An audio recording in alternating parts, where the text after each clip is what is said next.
Hey guys, welcome back to the Mic'd Up podcast. It's been quite some time. We're on our break because we're transitioning from work to studies. Hey, studies to work. I haven't done this in quite some time. Alright, so today we have a special guest with us, Dr. Reza. So he's the author of this book, InControl. You can see over here. Yeah. So today he came onto our podcast and we want to let him introduce a bit about himself, his background, what he does, because stories are best told from the person themselves. Right. So yeah. Thank you, Elton, for having me. It's an honor to be here. So I'm originally from Iran, but I've been in Malaysia for the last 15 years, and my whole life I have been involved in consulting. And so I started as a young engineer, and then early in life, or when I was in my early 20s, I got involved into people and change. And it has been a journey of learning how to move from being an engineer to being someone who is in love with working with people. And the journey has been always about leadership development, helping people to be in control of their life and career. Right. So so now married, my wife is Malaysian, 2 sons. So you're localized now. Almost localized, right? So you can see even the English already Malaysianized English. English. When he starts to complain about the traffic. well, I think that's the Asian things, That's an Asian thing to do. Yeah. So how did you go from engineering to this consultancy? Isn't it a big jump, or what made you think of, hey, I want to make that change? Yeah, I think I never had that realization first, but the realization came because of the surrounding that I have, right? And I was very lucky in my early 20s. I had a few mentors who I love the way they do things, and although engineers, they often need to deal with machine and systems and so on. But then the toughest part, it always comes when you need to deal with a human being. Yeah. And that is something that you can actually be the best engineer on earth. But then at the end of the day, if you don't know how to deal with people, you means nothing, right? So, my first mentor pushed me actually to go and do sales. And I was like, what? Sales? I'm an engineer. Why do I need to do that? And then he said that no, sales will teach you everything in life, right? It teaches you how to present, how to influence people, how to listen better, how to ask great questions. And then once I got involved in sales as an engineer, but I also was doing sales. So this is where a lot of things start to change. Then I realized wow, that is something that I'm more passionate about it. Sales, talking about sales, my first job was as a sales, and it taught me a lot. Oh yeah. Especially when you get low pay and it's all commission based. Oh yeah. So you actually push yourself to do more. Yes. But coming back to this, you're the founder of the InControl Group, correct? And you've written this book, InControl, taking complete control of your life and career. I think most of us, we don't even have control of one part of either life or career.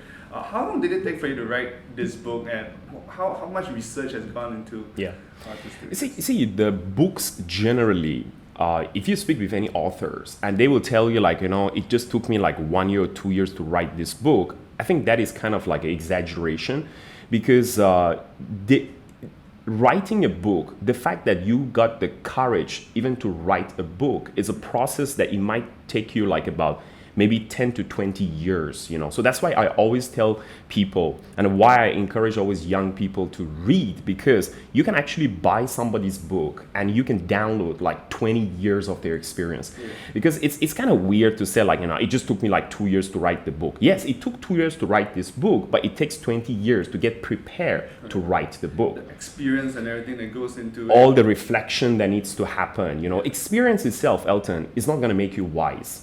Most people, they're thinking you just need to gain a lot of experience and you can become wise. If that's the case, when you get older, you're supposed to get wiser. But frankly speaking, I have seen a lot of old people that they're not getting wiser. They're just getting older.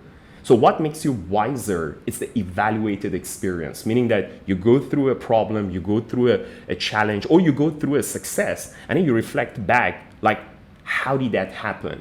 And that is very important. That makes you smarter, but not just going through the experience You itself. need to reflect and also know, hey, this is what's went wrong. A massive reflection. But most of us, right, we wouldn't know what to reflect on. I mean, how would you say, look at the problem? How do you know where to look at? Yes. So let me give you an example. Like we just started the conversation by talking about sales, right? Yeah. So it's like, you see, I have been involved in sales my entire adult life, and I have closed a lot of like big sales. So whenever I look back and I do just a reflection on any big success or any big failure, both of them, sometimes people think like, oh, you just need to reflect on your failures. That's not really true. You gotta also reflect on your success too, because success is something that it doesn't happen by accident. There is a You did something. Yeah, there You did is something, right. exactly, right. And if you don't find what did you do, what did you do exactly that happened. So sometimes we even ask like people to record their conversation, or sometimes you got to sit with someone who is wiser than you, and then that person can ask you a couple of questions. Like that's why coaching is so important. So you get that reflection right. So you just ask like, what happened? What exactly happened? Like, what did you say? What does the customer said? Or what did you say? What your boss said? You know, what does the other person say? You really have to listen to. Listening is like a major part of it. It's an intentional effort to realize like what went right, what went wrong. Right. But I come to listening, a lot of us, especially young people, they say, yeah, we think we know everything, you're not listening, right? But sometimes then they say, hey, you are the one that bringing in change. So are we supposed to be listening to them? Or sometimes they don't exactly listen to us either when we say, hey, we can do something differently. Yeah. So how does that play out? Okay, so listening, basically, I think there are 2 points in the questions that you ask. One is about the importance of listening, which is really, really, really critical. You know, when I'm talking to the young people, I mean, not necessarily young thing. This is not a young thing. This is basically the people things. Listening, I think, sit at the core of most people's success and failure. Listening, your ability to listen will help you to become like a very likable person.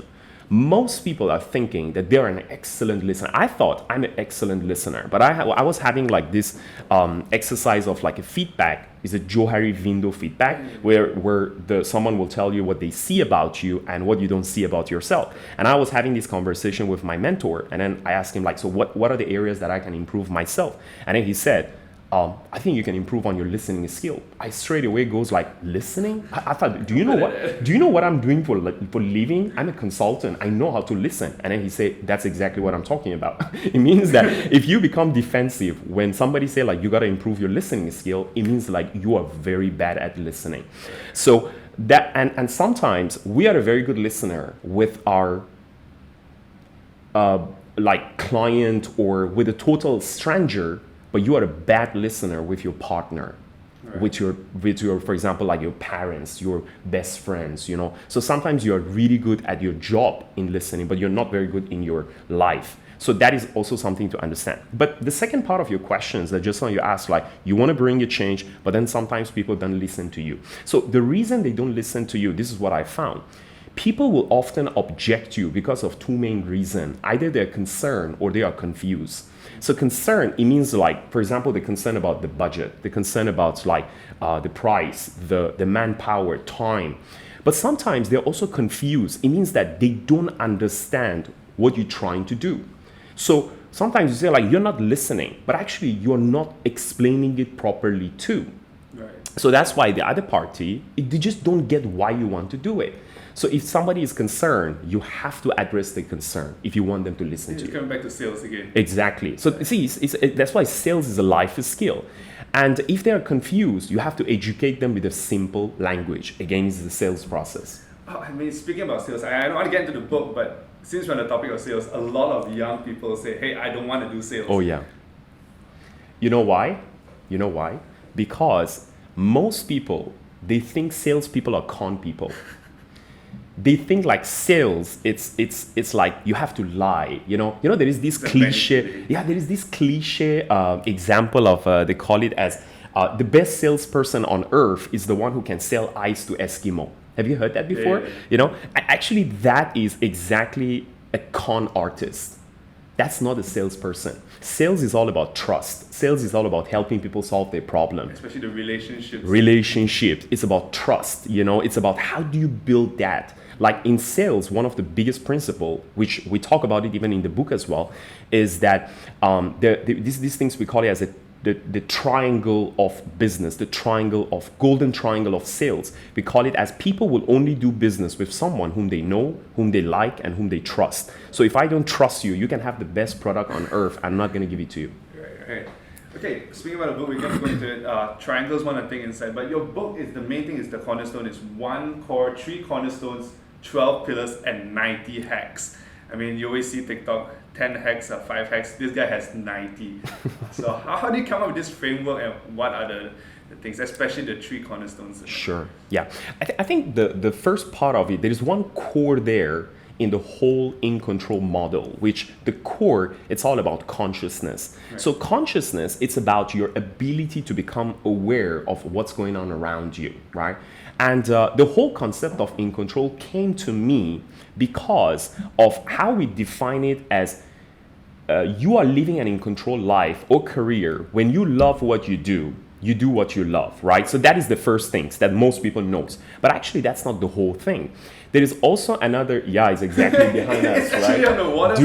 I think they need to correct this, because it's not only one of, this is only the first one. Yeah, do what you love and love what you do. But that's not enough. And that's what most people make a mistake. The second one is that love who you do it with. Mm-hmm. It means your colleagues, your partners, your team, your husband, your wife, your boyfriend, your girlfriend, your parents, anyone that you are doing this life with. The third one is love who you do it for. It means your listeners, your customers, your country that you are serving, basically. Who else? Like whoever that you are doing your work and life for. Yeah. And then the fourth one is love how you do it. It means when you do it, how long you do it, from where you do it. So all those things. So most people, they only think like, I just need to love what I do and do what I love. But that's not enough, because we often hear that. I mean, I personally have gone through this as well. I loved what I was doing.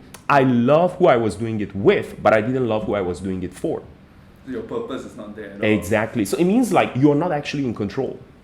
There's something is missing. So this coming to this realization, it only happened when you understand the core of InControl model. It means like you become conscious that, hey, there is a life out there that I can be in control of it. Yeah. So that is the first realizations that everybody needs to have, because most people, they don't even think about that. Yeah. And so now it comes to that 3 cornerstone.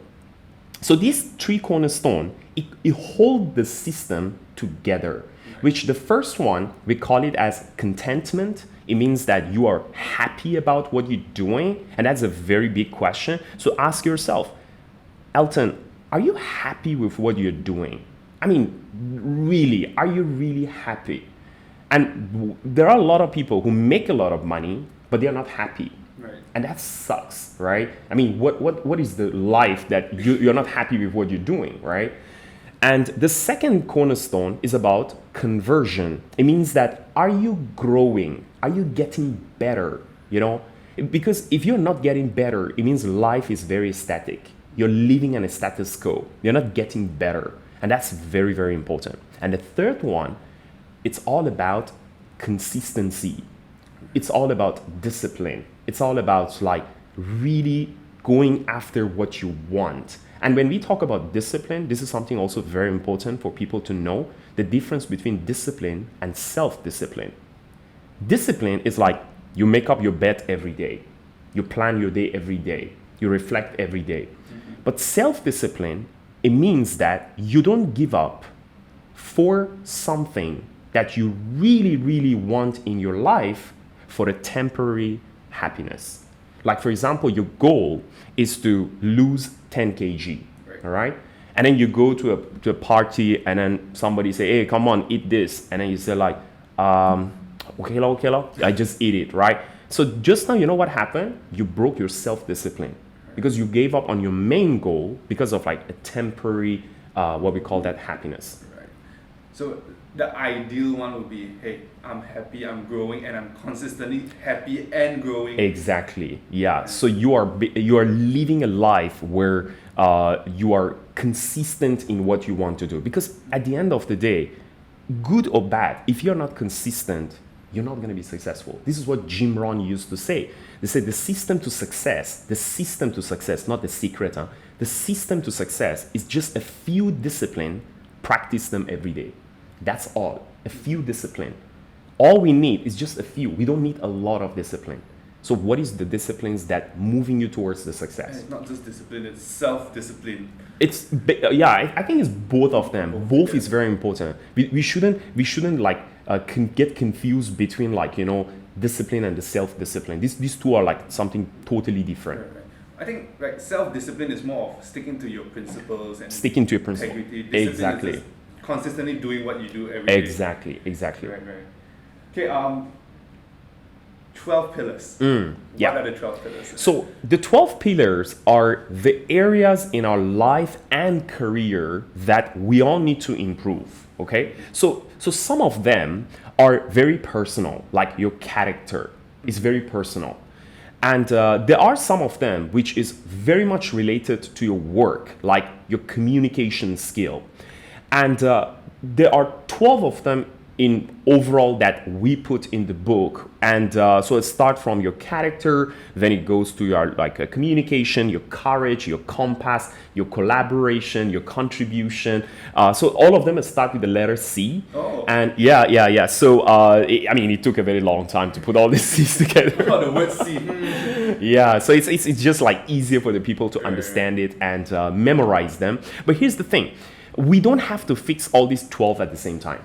Yeah. So even in the book, we have like an assessment. I mean, there is a link that people can go and do their assessment. So once you go through that assessment, you need to understand which part of your life or career you want to fix first. Right. Okay? Which one is the most important one? So I often ask people, if everything remain as it is, which one would you fix first? So sometimes it could be because of your cash, you want to check your finances. Sometimes it could be your condition, which is your health. Sometimes it could be like your, your career, it could be anything. Like, so because different people are different and we all in a different stages of life as well. Like if you ask me that question of like which one you want to fix, maybe like 10 years ago, my answer would be very different compared to the one that I give an answer today. Right. Wow. Okay, 12 pillars. I mean, you talk about, I think I saw in your post, I wanted to ask this, speaking about pillars, work-life harmony instead of work-life balance. Because speaking about the pillars, I think one of the pillars probably be work, and that will be your life and your relationships. But you don't talk about balance, you talk about harmony. Yeah. How does that work in terms of this whole? You see, work-life balance is more of like a 9 to 5 things. Okay, so let's say for example you say like, okay, so 9 to 5 I want to just do this, my work, and then after 5 I'm gonna do my life. You know, that's the idea of like work-life balance. But if you live in this world, you know that it's not gonna work like that, right? There is always, it's kind of overlapping one another, and separation is a bad idea. So what do I mean by work-life harmony? It means that you realize that when you live an in-control life, meaning that if you are in love with what you do, who you are doing it with, who you are doing it for, and how you do it, you don't really think about like a balance. You just go through it. You just go through it and you just love what you're doing. So the goal here is to reach to that point. And it's not an end goal. You see, living an in-control life is not a final destination. It's a progressive journey that you are moving towards that direction and you are fixing the things along the way. Like right now, maybe you are going through a bad like health condition. So for you to get your life back in control, you have to fix your condition related to your life, right? Which is your health. So you got to move towards that direction. So harmonizing, basically, it's all about realizing that I want to fall in love back with my life and career. So you don't want to feel that desperation. My life sucks. You know, I don't know what am I doing. So that's the goal. Speaking about that, we always talk about what, in terms of finance, we talk about what we need, needs and wants. Finance talk about needs, but I think with life, right, you really got to ask, what do you want, correct? instead of what do I really need in my life, what's wanted of me. Yeah. I mean, as Asians, we are always directed by our families. I mean, from young, you do this, you get this, you do this, do that, until even a study, can you study this, can you study that? How would you, let's say, break that cycle or that mentality? I think I wanna up the whole things by not only talking about like what you want or what you need. The problem, Elton, is not that. The problem is not like you don't know what you want, you don't know what you need. We all know what we want, we know what we need. But the problem is that most people, they're not committed. See, the problem is that you, instead of asking yourself like, I want to, in my finances, I need to think about what I need. It's about what can you commit to. You see, I have seen a lot of people, they say, I want to become a millionaire. And then you ask them like, so what are you willing to do in order to reach to that point? Nothing. I still want to do my life. You know, you want to lose like 10 kg, yeah? So are you willing to become a different person? Are you really committed to do that? They say, no, I still want to eat like all the foods, you know, I still want to like, you know, be happy, go party, I want to do all these things. Hey, it doesn't work like that. I've seen a lot of people say, I really wish to write my book. Are you committed to do that? Taking steps. Yeah, like, you see, like knowing what you want and knowing what you need is seriously, it's not enough. There's a lot of people, they know what they want. They know what they need to do, right? But they just don't do it. As if like, the people say like, you know, there are some people that they're just getting ready to get ready. You know, you're always in that like suspense. It's like, you don't take action. You don't do anything about it. You write down, hey, I want to do this today. I'm going to do this today, but you never actually like... You don't do anything about it. It's just like, you know, just like, I want to do it or I need to do it. Are you committed to do it or not? That's the whole question. Sometimes we're just taking steps horizontally. We're just doing things because we have to. It's oh not yeah. You're not even taking to the next. That is actually what we call them in the book as a mediocre person, average person. People always say like, you know, you know, everybody is the same. But actually, you're not supposed to be everybody. You're supposed to be a cut above, right? Because average people, they just do things because I have to do. So even when I do talks and training sometimes for like young people or even corporations, and I talk about like goal setting, I always ask them these questions. I always tell them like, you know, do what you have to do, not because I ask you to do it because you want to do it and you are committed to do it. So it's very, this is what we call it in the book as well. We say like, you know, living an in-control life is not something that it happened by accident. It's an intentional process. It means like you gotta have a goal, you gotta have a plan, but most importantly, you gotta have a commitment. So if you don't have commitment, nothing will happen. Goal and plan is just on paper. Yeah, it's just on the paper. Like you never execute it, you never get it done. Alright. Actually, speaking about this, yesterday I was speaking to a colleague, not exactly colleague, like a client. He was saying he was in a corporate for quite some years, and then the thing about being in corporate is you're actually in your comfort zone, regardless, hey, I get promotion and this and that. But no matter how you are under someone, you are in a comfort zone, you're not exactly taking that risk. Would you say that to young people? Should you actually go into corporate, take that risk? Or are you actually still being in your comfort zone if you are trying to climb the corporate ladder? Sure. See, the way I see like being in control, we don't want to tell people that everybody needs to become an entrepreneur. Everybody needs to become a freelancer. Everybody needs to become a business owner. Some people, for them, living an in-control life is like going to a corporate, work there, reach to the higher level, or maybe like, you know, sometimes you don't get to the like C-suite or whatever. You just get to the managerial level, or not even getting to the managerial level. It's about what do you define as a living and in control life. Like, what do you want in your life? Yeah, what do you want? Like, you know, a lot of people say like, oh, you got to become a manager. No, I after like teaching leadership like for the last 12 years, right? I came to this conclusion that not everybody's supposed to become a manager. Not everybody's supposed to become a leader. You know? So it's not something like, it's not a point that, oh, I already a manager. Like, no, you become a manager, you screw other people's life, right? What's the point? Yeah? You're not supposed to do that. So you gotta define like what is good for you. What do you want? Not what. It's like your contentment line, right? Yeah, I mean, yeah, it could be that. It could be actually all of them. It's like the point, like contentment, your conversion. You know, what is the ultimate goal for you? You know, I met a lot of people, Elton, that they said, I don't want to be a manager. And then my bosses keep pushing me, no, you have to become a manager. And then the person actually become a manager. And they hate their life. He is unhappy. He hates his life. He is start to have argument with his wife like every single day. And then he screw other people's life too because, he's a bad manager, right? And then at the end of the day, his life sucks. So growth for different people has a different meaning. So we don't want to say like, oh, you have to be in a corporate or you become a corporate slave and so on. No, I have met a lot of people that they love to be in corporate. They don't want to be an entrepreneur. Because all the time when I was growing up, my parents are freelancers. They are music teachers. All right. But my grandparents were like, hey, you go into corporate, it's a good thing, get a cushy job, climb the corporate ladder. So, I always had the choice to go both ways. But a lot of people, especially, actually even for me, if I didn't follow my parents so much, I would have gone into the corporate job. Sure. And just climb the corporate ladder. But how do you know what is for you? Okay, very good question. So this is something that I think everyone is. One of the book that it truly changed my life, and I spoke about it even in the book as well, was Rich Dad Poor Dad from Robert Kiyosaki. Yeah, so one of the best written book on earth. And the whole concept of the book, if I want to summarize it in one or two sentences, is that rich people, the people who are coming from a very rich background, so their children, they can be stupid their whole life. They do like all the stupid things, and then at the end of the day, they can become very rich. Right. And poor people, you can strive like your whole life, you put all your effort, but then at the end of the day, you can end up becoming a very poor person. Why? Because the rich kid, growing up, they have seen how their parents make decisions, how they take risk, right?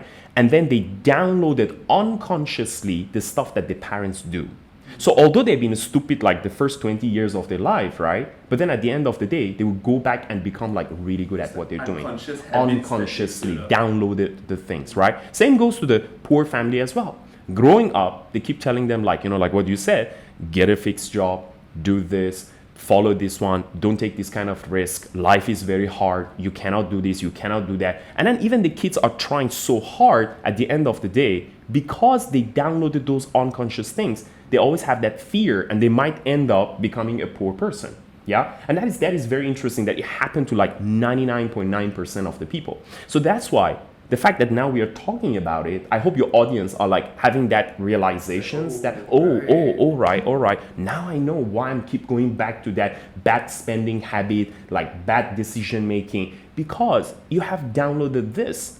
And if you're not conscious about it, you always end up screwing yourself. Because you always want to be like a rich person, but actually you're bad in your finances. You got to go and learn how to do it, how a rich person think. Yeah. So back to the questions that just now you made is that like my parents were like that freelancer. My grandparents was the other side. So that's why I saw both of them. But how many people have that opportunity? Most people, the grandparents was like that, the parents was like that, and then they want to make that decision. So it means that, you have this confusion always there. So what you have to do, that's why living an InControl life, it's something that it needs to happen in an intentional way. And one of the things that I emphasize a lot in the book, I am who I am because of mentors. Mentors are so important because your parents didn't give it to you. Your parents was not, for example, a super rich person or a super educated person or a super entrepreneur, super business owner. Right, so you got to go and find someone who is already achieved what you're trying to achieve so you can learn it from them. And it comes to the question, how? How? Very good. I think most of us, we are like, hey, how do I reach out to these people? I mean, it's completely, totally different circle. Yeah. So first of all, before you start to reach out to anyone, is to make a decision that what exactly do you want to become in the future, right? It's like that decisions of like, I want to become, for example, like, what is success look like to you? Like, what is the definition of somebody that you want Elton, for example, to be at the age of 40? Like, who do you want to be? What's that ideal person look like? Yeah. So you got to get honest with yourself. Put aside your phone, take a piece of paper and write down, describe that person. This is what I did. That's how actually I made a decision. I wrote down there, like, I want Reza to be this person. This is the car I want to drive. This is the house I want to have. This is the type of I want to travel the whole world, right? And then when I look at my parents, my upbringing, I saw like, oh, they didn't have that. So they can't be the best person to teach me all those things. They have their own principles. They have their own way of doing things, right? So I needed to become a different person. So you got to have that realization first. Now, the second step is that you got to realize what is your strength. That is very important. Pay a lot of attention to this one. Sometimes people say, you got to find mentors on your weaknesses. But actually, that's not really true. You got to find mentors on your strength. To build them up. To become good to great. Because mentors are often the people who they have certain strength, right? And then they become like really the greatest in that area. So now what you're doing, you say like, for example, you see yourself, you're good at like speaking, okay? So now you say, okay, so I'm very good at speaking, but I'm not the best. So I want to become the best. So do you go and see what is the end goal of being a speaker? Like what is the end, the highest level there? Like people like, for example, I don't know, Mel Robbins, people like, Tony Robbins, people like, I don't know, Stephen Covey. Yeah, who's the best speaker? And then you go and study their life, like what they did. Because sometimes mentors, you don't have to meet them in person. Their life is their story. And exactly. Like, you can actually just go and buy. Like, I was very impressed with Tony Robbins and I read all his books. I was very impressed with Robert Kiyosaki. I go and read all his books. So in a sense, you learn 50 years of their knowledge exactly in this book within 2 days. Exactly. Right. So meaning that, once you read the book, you realize like, oh my God, this guy actually did this, did that. This is what, if you read the book, Selfish Gene from, what's his name? Richard Dawkins, Richard Dawkins actually, he wrote the book of like Selfish Gene. He wrote there a very interesting sentence. He said like this, he said, adult who only learn from their own trial and error will always lose to adult who learn from other people's trial and error. So if you want to take every trial and error, Elton, it might take you 20 years. But you can actually download someone else's trial and error and achieve it in 2 years. Like what Tony Robbins did to get to that point. What, for example, like Robert Kiyosaki did that he got to that point. So you're basically, what you're doing? You're just like taking theirs and then you try to make it faster. Because remember now this. You know their mistakes. Exactly. You see, this is the very interesting things that I found about mentors. Mentors are not good at telling you what to do. They're very good at telling you what not to do. Correct. And life is short. Not every risk worth taking. You don't have to take all the risk. Sometimes people say, I want to do it myself. I want to do all the trial and error. But life is so short. By the time you try to do all this trial and error, you're already at your 35, 40, 45, and it's already too late. It's nice to be a millionaire when you are at your 30. That's true. Not when you're 70. What do you want to do exactly at 70? You have to just pay your medical bills, Yeah, that's true. All right, before we move into, I want to talk more about young adults, especially this our audience. So let's take a quick break, have a drink or two, and then we will get back to the second segment. Moving to young adults, since we're transitioning, a lot of us, we feel like we don't have a choice, right? Like just now we talked about because our environment, how we're brought up, this way, what we see. But sometimes we really don't have a choice. You have to work, and this is the life that you're given. How can you actually break out of it? Not only mentality-wise, but practically, how can we break out of it? When I was Elton in my maybe early, I came to that realization in my early 30s. I had the same idea too. I thought I'm stuck. I don't have any option. But actually, that's not really true. You see, most of the things that happen to us, except death, right? So that is something that you really don't have any control over that, right? Or, suddenly a disease comes and then even that one, there is a level of control there. The problem with most people is that we are always busy thinking about the things that we cannot control. But actually life is not easy, but it has a simple principles. To be responsible for the things that you can control so that you don't have to apologize or be worried about the things that you cannot control. So I give you an example. You see someone, you say like, I don't have any option. Okay, so what's your problem now? My problem is that I hate my job, I hate my boss, but because I have like, a loan to pay, or I have like a car that I need to pay, and then I'm stuck there, so I don't have any option. Okay, what does it take you to resign? Well, I can resign, but if I resign, I don't have any job. Okay, what does it take you for you to get a new job? Well, I can't do that. Then why you don't do it? Okay, I'll try, right? So you see, most people, they are always expecting other people to change. But let me ask you a question, Zelton. Which one is easier to change? Is it easier to change yourself? Is it easier to change others?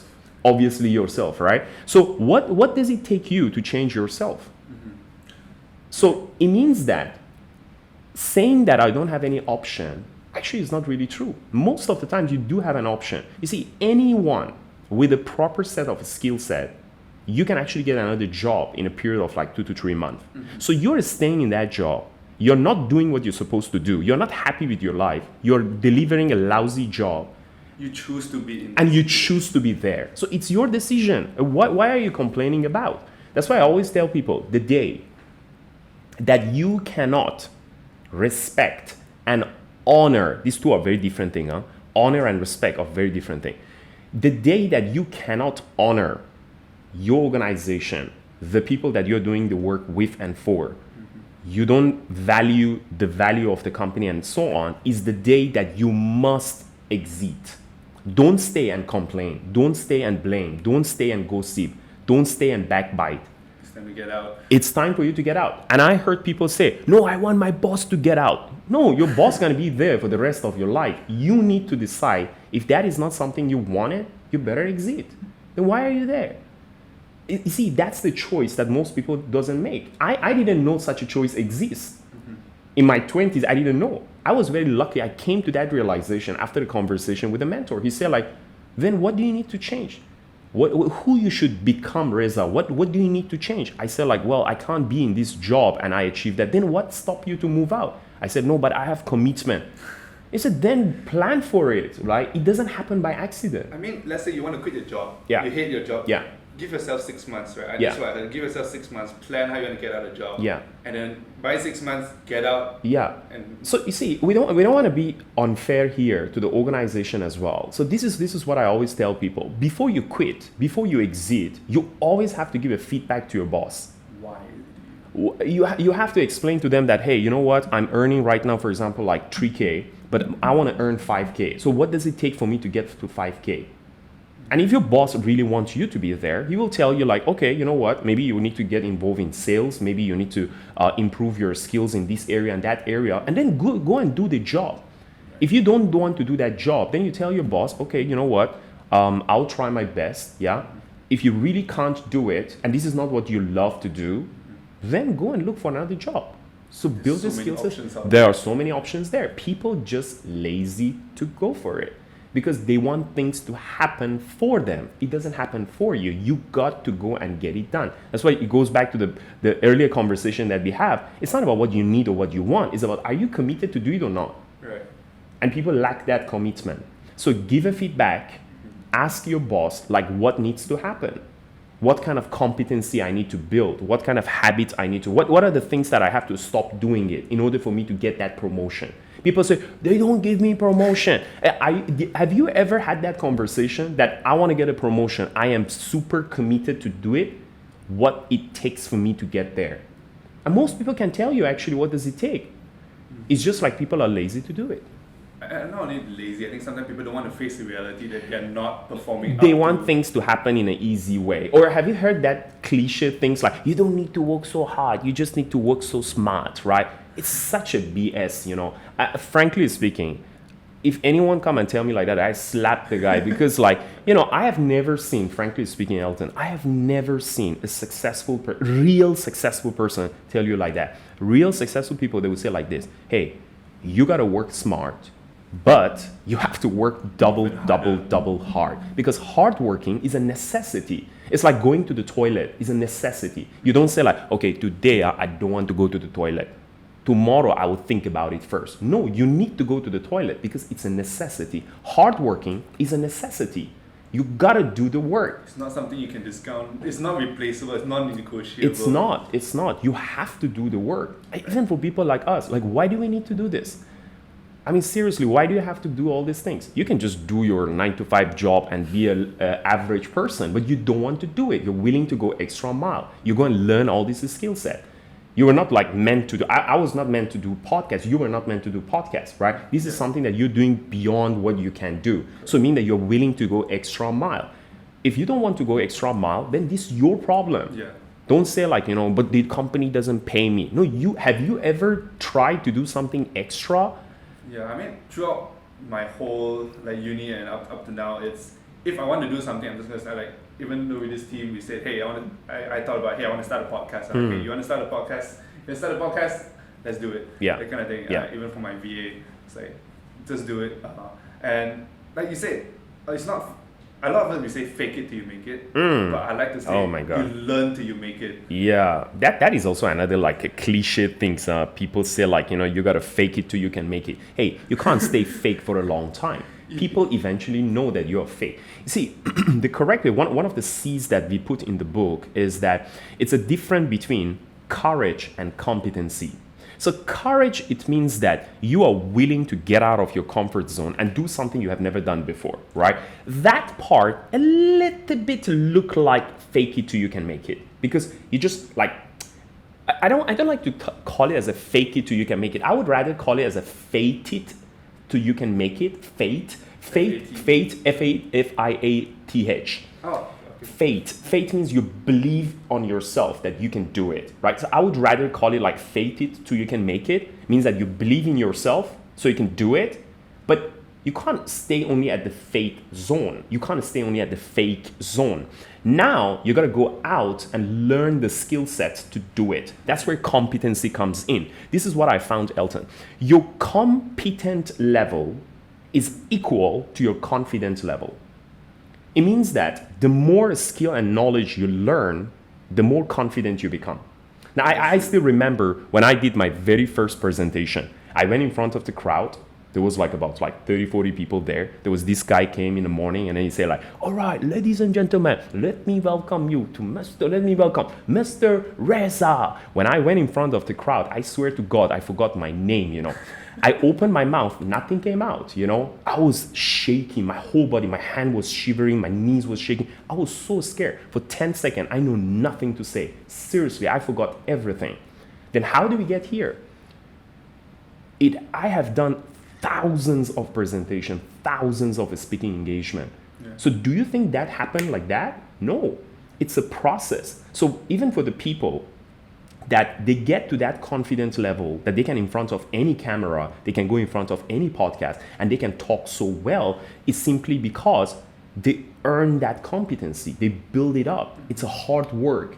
It's a lot of effort. Nobody can just I wish it happened like that. I really wish there was a vaccine, you just take it and then suddenly you become like a public speaker or someone, but it doesn't work like that. It just doesn't work. So you can't just fake it till you can make it. No, you have to learn the competency so that you can make it.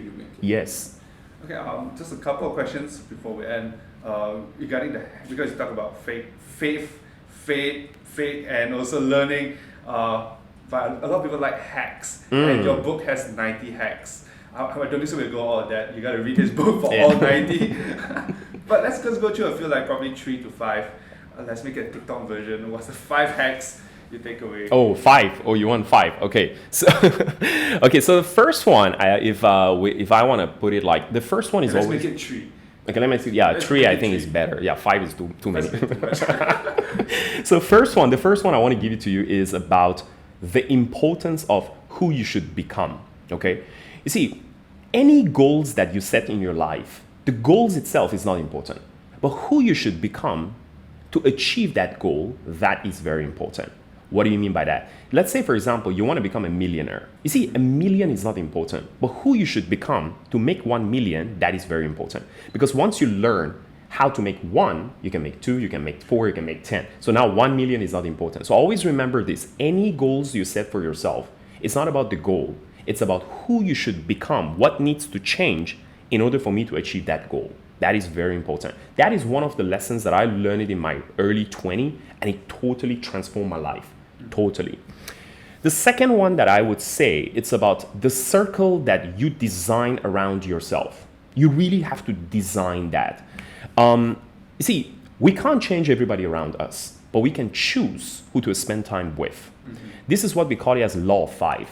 You know, law of 5 is said, you are an average of 5 people, you're spending most of your time with them. And that is very, very important. Because once you learn how to design a better people around you, not necessarily the people who are always higher than you, sometimes you gotta be people even lower than you. That's why they say, like, if you are the smartest in the group, your group is too small, you know? So sometimes you gotta have like both category, the balance there. The people who are lower than you will teach you gratitude. The people who are higher than you, they will teach you how to become a better person. Design a better people around you, right? So don't spend time with the people who are like no goals, no plan, always complaining. They don't know how to take care of themselves. So that's like very important one. The third one, this is the hard one. Which one I do? Find a mentor for yourself. That is like really, really important. And mentors is not necessarily need to be a person face-to-face. It's best to have a face-to-face one.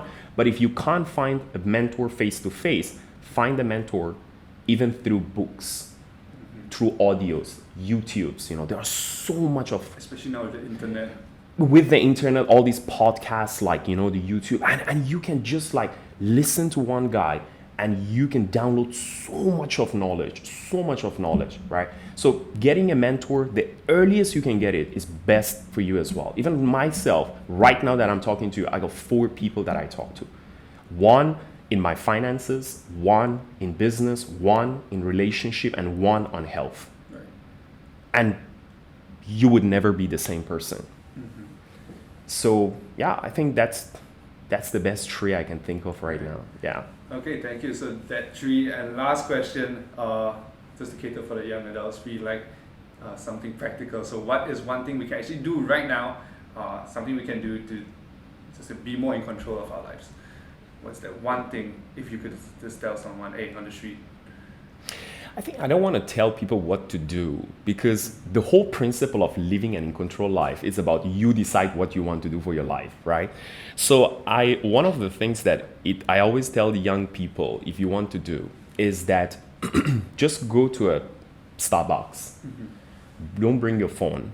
Just bring a paper, bring a pen with yourself, and just sit down and ask yourself, if I have to fix one thing in my life, if everything remains as the same, mm-hmm. I just need to change one thing, what would be that one thing is to help you to get in control of your life and career? Comes back to the first thing, consciousness. Exactly, right? Because if I tell you do one thing, your problem, my problem, another person's problem could be very different. So you are in control of what kind of life you want to have. So sit down, just ask yourself, if I want to fix one thing in my life, it could be related to your finances, it could be related to the relationship, it could be like your work, your job, whatever, health, you know, and then zoom on that things. Make this year, we have like another like a few months to go, yeah?